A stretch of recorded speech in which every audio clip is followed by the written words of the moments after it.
I'd like to call on Father Charlie to say a couple of words as our final speaker this evening. Father Charlie.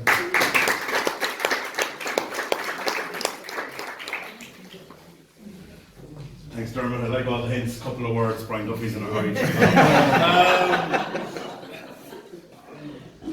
It's great to be here. And it's great to be here with Darkness into Light and into Pieta. And it's great to see the two people that brought a lot of us into Darkness into Light in the first place.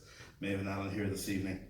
And Emer, the one whose name you forgot, Dermot. The one here I know the longest. The Pieta, the image of the Pieta and the name of the Pieta, that wonderful image of the mother holding her dead child. And I suppose the reality that we're not alone in what it is that where darkness is. And that we are called in a very real way into light, into hope. And the journey of the darkness into light night, you arrive in the darkness and you arrive with people you mightn't even know, and you take off and suddenly it's bright and it's morning. And it's in the beautiful place in Ireland. You see Biddy down the back there, Westport House. But it's so important, a few things that were touched on. Men don't talk. I think, we do talk and we can talk. But as Tom said, the thing has to be right. My doctor gave out to me this evening when I turned up with no jumper on. We shouldn't be going around with t-shirts in the winter, and we don't. And if the place is cold, it's very hard to be warm. So, Tom alluded to the last night, our language, you spoke about the banter in the dressing rooms. We need to be awful careful about what we say. Some people, we still use homophobic language. We still use racist language. We still see it as acceptable in some places. It's not. It's not. The phrase that I absolutely hate, anyone that knows me knows I'm great at bad language. But if you say man flu to me, I'll give out like stink. Because again, you might laugh at that, but that's a phrase that's actually very debilitating of men. Or talk. Make sure you talk, open up, you can tell me. And we have to challenge ourselves all the time. We really have to, all the time, challenge us. So it's okay when we're on top of things. But there's so many people who are not on top of things. And that's where Pieta House is wonderful. Tom, you mentioned a safe place. But can I also say, Pieta House is a place of trust.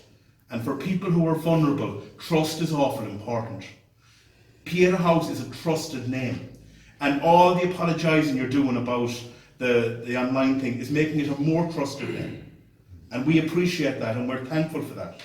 Because, as I mentioned the last night in Claremorris, I was involved in the initial the Suicide Liaison project, putting that together. The pilot one for the country was here in Mayo. And at the time we counted 61, I think it was, suicide support groups or suicide postvention or prevention groups in Mayo alone. What that actually does is bring confusion to people who are already confused in a difficult place. And it's great to have a one-stop shop. And it's great to see that Pieta has now taken on that suicide liaison role with families as well. And I know that you've taken on other roles in the past year or two. And that's great because it's becoming a supermarket. And that's adding, I think, to the trust. And that's adding to what you have to offer.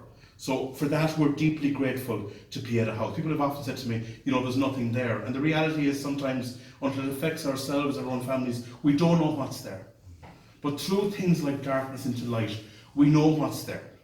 And we need to continue to communicate with each other what's there, the value of what's done. So we're very grateful to the people from Pieta. We're very grateful to the volunteers. We heard Una talk, she got involved in Pieta House, and others did as well, as to try to make a difference, to bring down those numbers. And I hate, talking about statistics, because we're talking, and people here in this room know, we're talking about real people. And if our family members are part of that statistic, they're not statistics, they're people. So while in Westport we give thanks that statistically we're in a better place, but the reality is for one person, for one family to be affected, is one too many. So we have a journey, and Westport is the best place to live in Ireland. And I think I will take credit for coining the phrase "it's okay not to be okay" at the IAS conference a few years ago.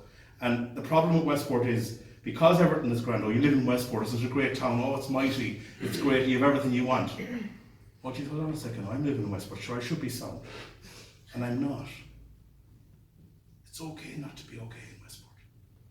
We have a great town because we have the community, people like, the rang up Brendan, you're the man to chair this. There was no maybe or I might, it was yes. You know, you get on to Anne and the council and other people who are here, it just happens. And we're thankful for that.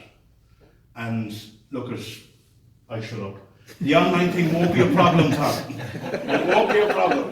The town hall is giving itself over, and the supermarkets are giving us days. It's all going to happen. We would encourage people, I suppose, for logistics to get registered as soon as possible. Everyone listening to Ali, do that. But the online thing, it won't be. People do it. There's no hassle. All right. So look at the very best luck to everyone. Sorry, Dermot. I'll shut up. Brian, you can sing.